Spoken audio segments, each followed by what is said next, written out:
Bueno, queridos hermanos, vamos a seguir meditando sobre este tema del hambre, de la justicia de los hijos, que es hambre de hacer la voluntad del Padre, que es hambre de amor, y de la sed de Jesús, que es la sed que tiene Dios del amor de la humanidad.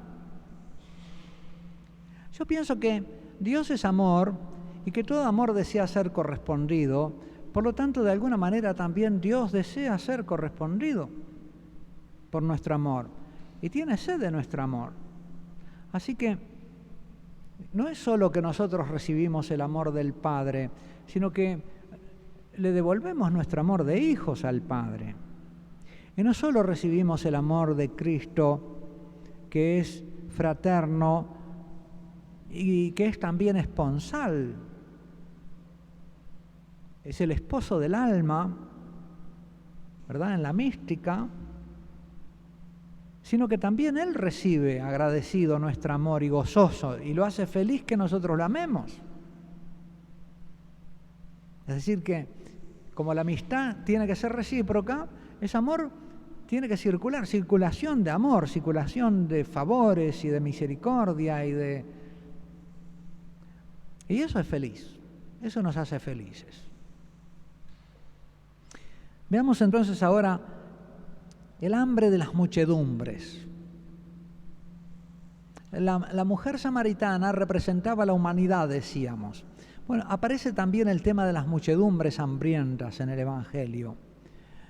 Hambrientas espiritualmente y hambrientas materialmente en determinado momento. No porque fueran muchedumbres miserables, sino porque siguiendo a Jesús al desierto, ahí empiezan a sufrir hambre. En el episodio de la primera multiplicación de los panes, porque en el Evangelio encontramos dos, Jesús se compadece de la ignorancia de la muchedumbre y les enseña largamente. Mientras que los discípulos, quizá algo cansados de la larga enseñanza, empiezan a preocuparse porque la gente no tiene qué comer y los quieren mandar a comprar pan. Son dos miradas, dos misericordias sobre dos aspectos de la necesidad de la muchedumbre y dos urgencias y dos prioridades. Salió Jesús y vio una gran multitud y tuvo compasión de ellos, la misericordia de Jesús, porque eran como ovejas que no tienen pastor, y comenzó a enseñarles muchas cosas. Jesús tiene como una mirada para la ignorancia de esa muchedumbre a la que nadie le enseña. Me imagino que a la que nadie le enseña a ser hijos, que son hijos, que Dios los ama como hijos y que pueden vivir como hijos. Eso quería enseñarles, porque nadie los conducía al Padre, no tenían un pastor que los condujera al Padre. Cuando ya era muy avanzada la hora, sus discípulos se acercaron a Él y le dijeron: el lugar es desierto y la hora ya muy avanzada, despídelos para que vayan a los campos y aldeas de alrededor y compren pan, pues no tienen qué comer. Esta es la otra compasión, la de los discípulos sobre el hambre de los estómagos. Y van a Jesús con esa compasión. Jesús no es insensible al hambre física también. No es que Jesús sea insensible al hambre física. Satanás se acerca a tentarlo cuando después del ayuno tuvo hambre. Él también tuvo hambre. Él también tuvo sed. ¿Sabe lo que es? No es insensible. No tenemos un pontífice que no sepa compadecerse de nuestra necesidad. Él conoce la condición humana porque se hizo hombre.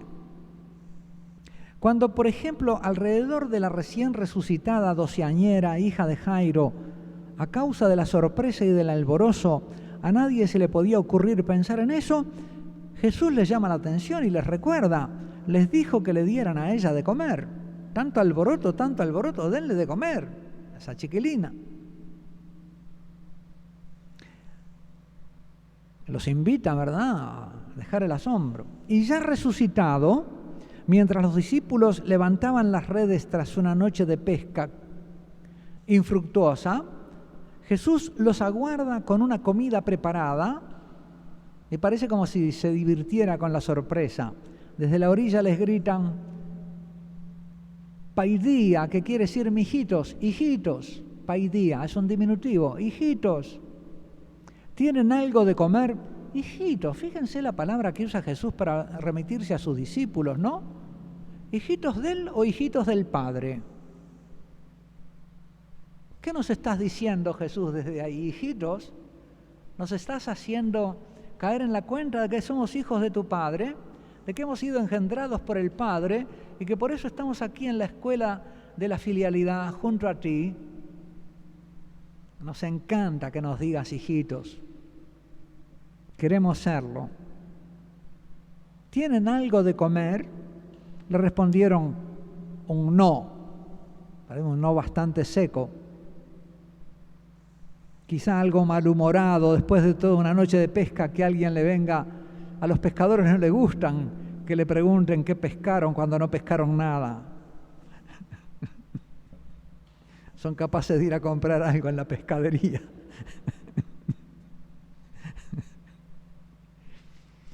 Bueno, conocemos este episodio y cómo al descender a tierra vieron brasas puestas y un pescado encima de ellas.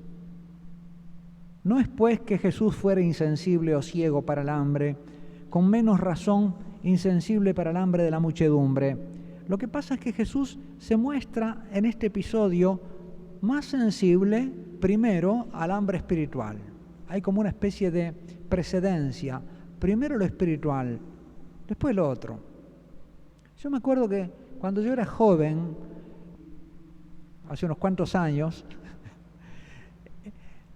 en los años 55-56, me tocó ir a estudiar a Chile, las humanidades clásicas. En Chile había una situación social difícil, mucha miseria, villas miserias, ¿verdad?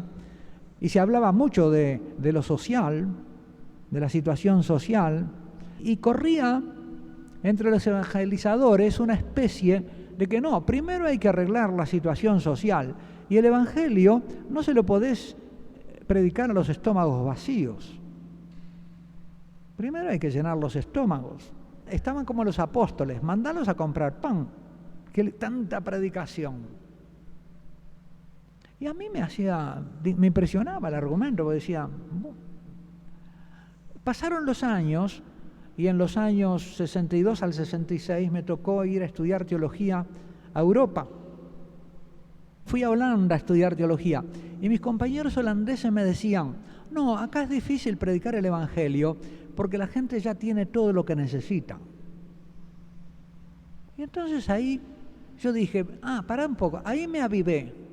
Dije, pará un poco, ¿cómo es la cosa? Allá querían esperar a predicar el evangelio a que tuvieran el estómago lleno. Y acá no se le puede predicar porque ya está lleno el estómago. ¿Cómo es la cosa? Yo creo que las dos cosas son equivocadas. Y que el evangelio hay que predicarlo, como dice Pablo, opportune et importune. Oportunamente o importunamente. Y que no hay que avergonzarse de la palabra del Señor.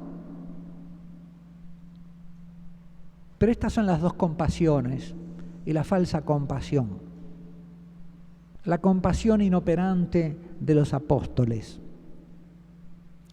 Por otra parte, no se comprende bien que los discípulos se adelanten a representar la necesidad de la muchedumbre. ¿Por qué tienen que salir los discípulos a decir, mirá que están hambrientos? La muchedumbre sabe irse cuando se tiene que ir. No necesita pedirle permiso a los apóstoles. Si hubieran ido, si se quedaban oyendo predicar aún con hambre, era porque les importaba más lo que Jesús predicaba que el hambre. ¿Qué se arrogan los apóstoles la representación de la muchedumbre?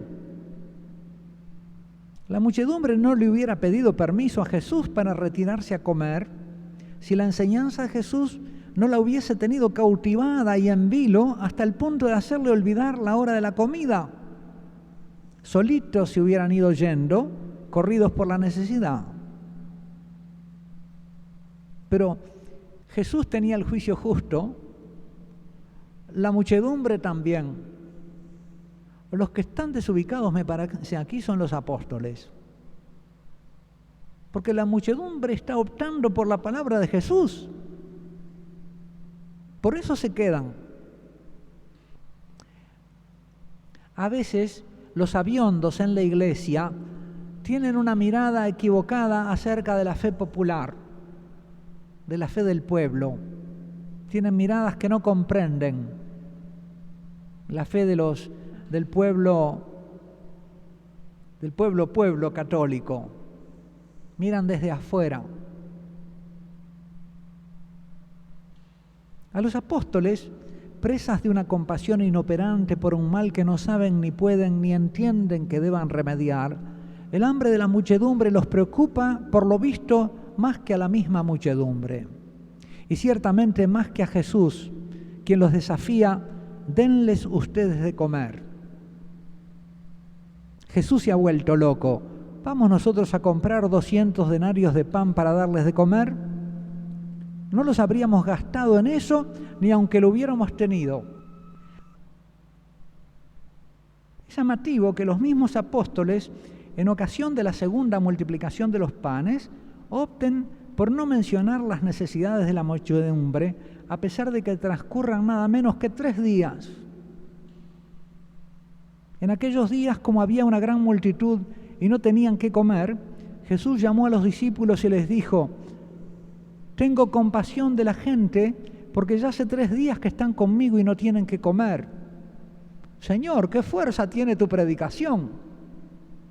¡Qué maravilla! Ojalá yo pudiera predicar 3 días y no se me fuera nadie de acá. Sus discípulos le respondieron. Habían pasado 3 días y ahora no se habían inquietado. ¡Qué misterio! A mí me llama la atención esto, no sé por qué. Me lo pregunto, son misterios del Evangelio. A mí me intrigan. ¿Por qué la primera vez al atardecer ya estaban reclamando mandarlos a comer y ahora después de 3 días, nada?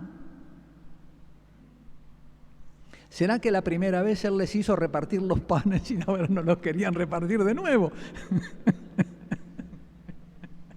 Así vamos, Jesús los curó de espanto, porque ellos fueron todos misericordiosos y dijo: bueno, traigan los panes. Ahora pasaron 3 días, nada.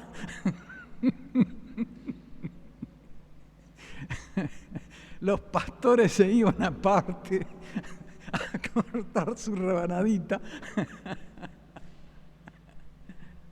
Oh, santos padres nuestros en la fe. Qué bueno, Señor. Es todo tan humano y tan divino. Y tú hiciste de estos hombres así pastores y apóstoles que fueron capaces de dar su sangre por ti. ¡Qué maravilla! ¡Qué poder tienes, oh Jesús! ¿De dónde podrá alguien saciar de pan a estos aquí en el desierto? ¿Te das cuenta? Aunque repartamos la bolsa que tenemos para 12, ¿qué es? Es una gotita en una plancha caliente. ¡Qué barbaridad! Y Jesús les preguntó: ¿cuántos panes tenéis? Ya la veíamos venir.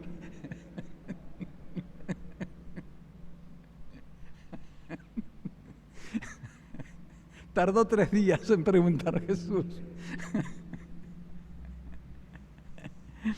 Y ellos dijeron 7. Tenemos que sacar la cuenta de cuánto se habían ido comiendo en los 3 días. ¿Cuánto llevaban los apóstoles para 3 días? Tuvieron que ponerlo sobre la mesa. Aunque pudiera ser de mala gana, y el Señor les dejó una lección que, como tantas otras, tardaron muchos años y necesitaron la ayuda del Espíritu Santo para comprender. Comieron y se saciaron, y recogieron de los pedazos que habían sobrado 7 canastas. Y los que comieron eran como 4.000. 7 panes, 7 canastas, ¿no? Y Jesús lo despidió. Jesús le reprocha su incomprensión en estas materias. Se habían olvidado de llevar pan en otra ocasión, ¿no? Un poquito más adelante, lo leemos en el Evangelio de Marcos. Ahora habían subido al barco y se habían olvidado de llevar pan. Ya cuando habían zarpado, habían soltado, ya estaban remando lejos de la orilla y uno pregunta, che, ¿quién se encargó del pan? Nadie. Vos no, yo tampoco. Bueno, nadie trajo pan. No tenían ni un pan consigo en la barca. Y él les mandó diciendo, mirad, guardaos de la levadura de los fariseos y de la levadura de Herodes. Discutían entre sí, diciendo que no tenían panes, ¿qué levadura? Si no hay pan, no hay levadura. No entendían. Y Jesús, comprendiéndolo, les dijo, ¿por qué discutís diciendo que no tenéis panes? No entendéis ni comprendéis. Y ahora Jesús empieza a repasar todas las facultades humanas para entender y comprender, y los encuentra tan romos en todas y tan ignorantes en todas, y les va reprochando. Pero no, hay como una especie de desaliento en Jesús, las que pasaste entre nosotros, Señor.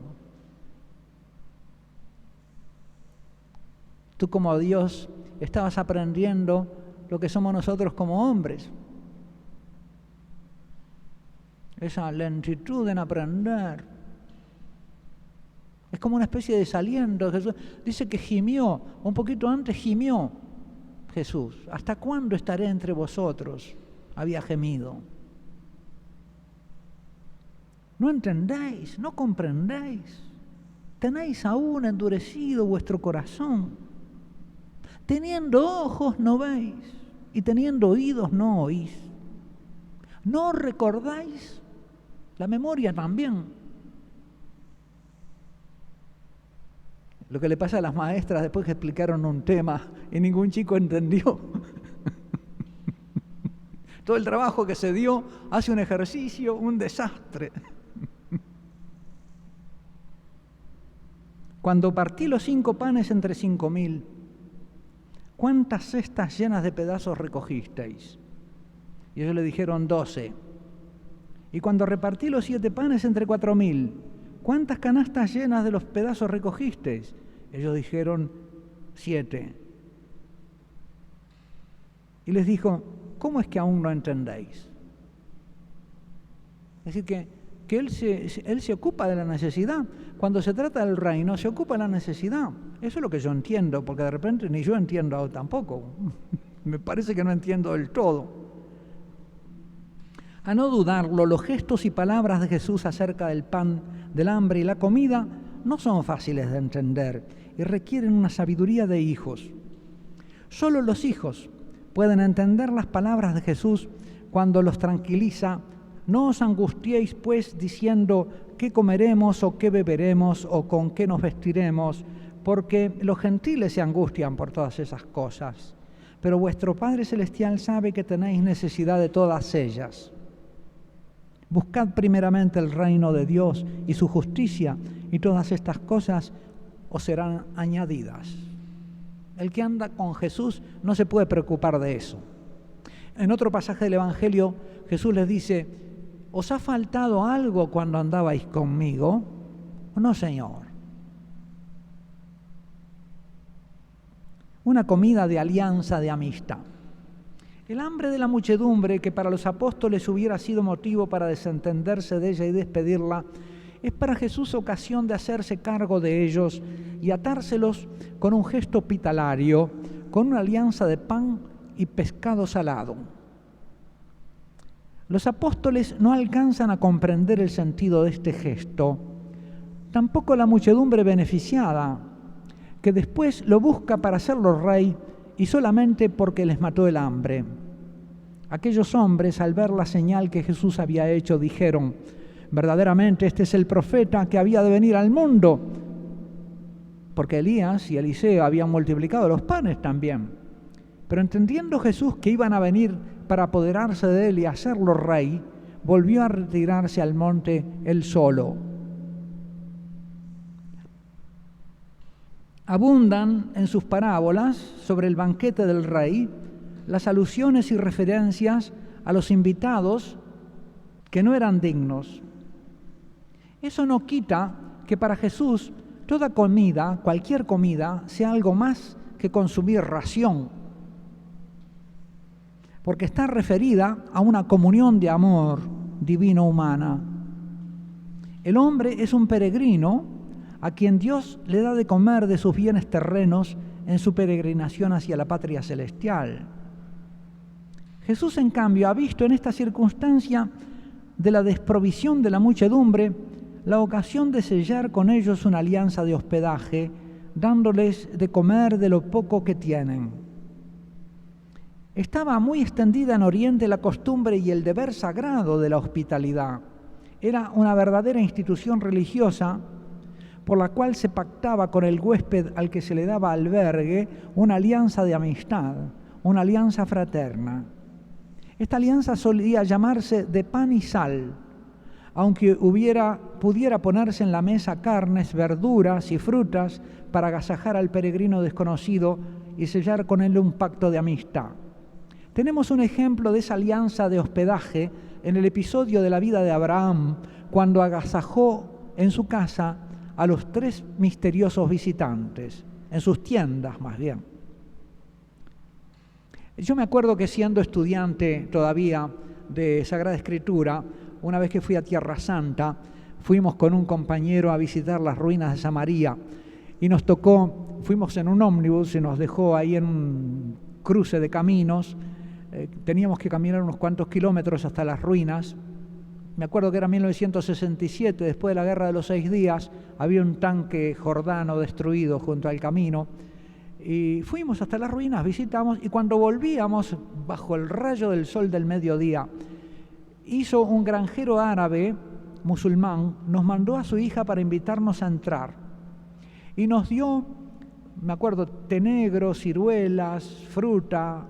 Estuvo hablando con nosotros. Él había sido oficial de las tropas inglesas cuando la ocupación inglesa en Palestina. Y estuvimos charlando largamente hasta que cuando empezó ya a las 5 a declinar un poco el ardor del sol, bueno, ya nos despedimos y nos dijo, bueno, ahora somos amigos. Y recién ahí nos dimos cuenta que aquel agasajo había sido religioso y que había sido un pacto de amistad con nosotros. Nunca más me pude olvidar de ese hombre. Si hubiera vuelto a Palestina, creo que lo hubiera ido a visitar. Bueno, yo creo que Jesús, cuando le da de comer a la muchedumbre, le dice eso. Ahora somos amigos. Ven que aquí está el hambre de amor de Jesús, el mismo apetito, la misma sed de amor de la samaritana. Quiere una vinculación personal. Quiere que se recuerden de ese vínculo personal. ¿Dónde está la sal de la escena? En los pescaditos. Tiene que ser pescado salado. Después de 3 días ningún pescado se puede comer. La gente esa... Además, en el Evangelio de San Juan se usa la palabra propia del pez salado. El comer y el dar de comer se puede vivir en forma puramente biológica y profana, o por el contrario en forma más humana, es decir, espiritual, religiosa y hasta mística. Y esto lo digo porque solemos, no sé si por defecto de la cultura, solemos ver las dos cosas como opuestas. Y en el planteo que he venido haciendo, lo he venido haciendo desde lo que en nuestra cultura se vive como opuesto. Lo profano y lo religioso, la comida sagrada y la comida profana. El dar de comer como llenar el estómago, o el dar de comer como un pacto de amistad que te compromete y que te ata. Yo creo que tenemos que revisar lo que nuestra cultura nos impone acerca de la comida diaria. Esta bienaventuranza nos permite entonces ubicar estos actos cotidianos en dimensiones de comunión, solidaridad humana, comunión religiosa y yo diría Eucaristía cósmica. Dios da de comer a todas sus criaturas. Dios es anfitrión desde el principio. Cuando ya el tercer día de la creación hace brotar las plantas de semilla y árboles frutales con su fruta y su semilla dentro, ya está pensando en el alimento de los seres que aún no ha creado. Y ya está pensando en el trigo y en el vino de la última cena. La obra creadora de Dios se presenta como la preparación de un gran banquete. Prepara los alimentos, ilumina el salón, llama a la existencia a los invitados, les asigna sus lugares y al sexto día les da de comer y el séptimo se reposa en su compañía. Es la sobremesa. Entonces la creación es un proyecto eucarístico. Apunta al banquete de la sabiduría, a la última cena y al banquete de las bodas eternas del Cordero en la casa del Padre. No hay comida profana. Y por eso nosotros bendecimos la mesa.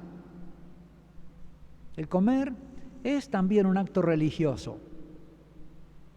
Es un acto de comunión con el universo material, el fruto de la tierra y del trabajo de los hombres.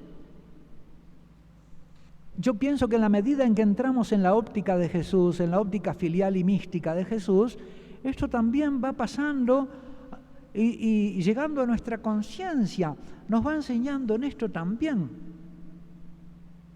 El recibir el alimento en acción de gracias, en gozo y alegría.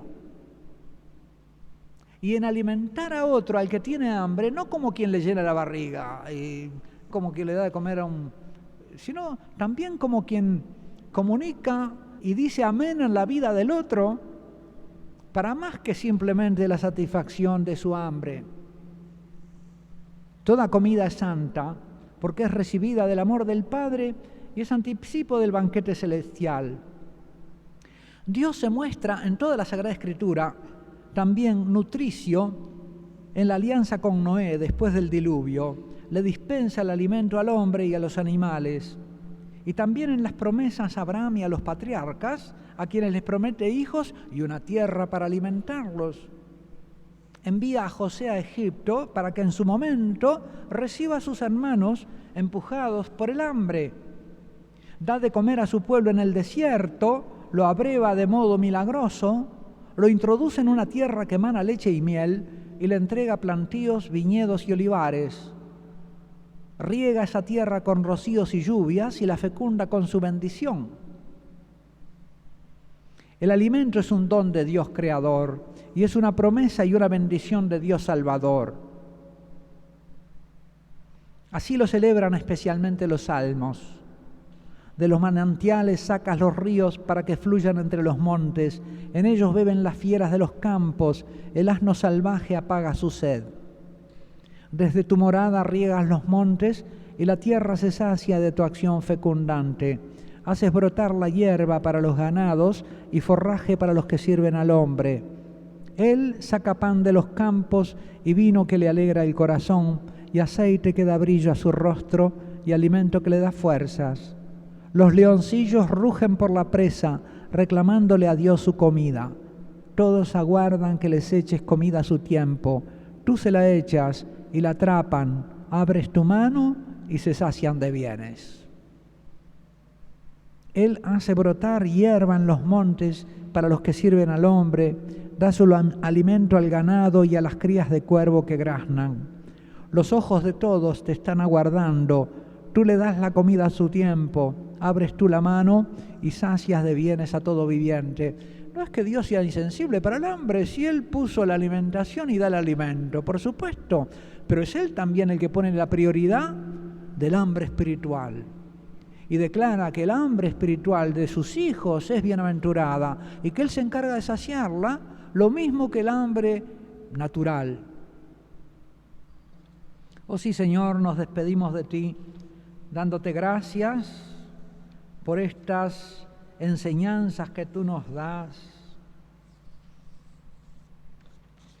por esta maravillosa bienaventuranza Oh Señor, danos el hambre de hacer la voluntad del Padre, danos esa sed de amor. El que cree en mí, una fuente de agua viva manará de su interior que salta hasta la vida eterna. ¿Para qué quieres poner una fuente en nosotros, Señor? Para venir a beber en ti. Es una fuente de amor que yo te doy, pero en la que yo también quiero venir a beber. Te doy mi amor porque espero el tuyo. Y por eso te he creado, para que puedas responderme. Eres la única criatura capaz de responderme con amor. Y tú eres el diputado del universo, de la creación entera. En ti me ama el universo, porque yo te he hecho como un lazo donde se une el espíritu y la materia.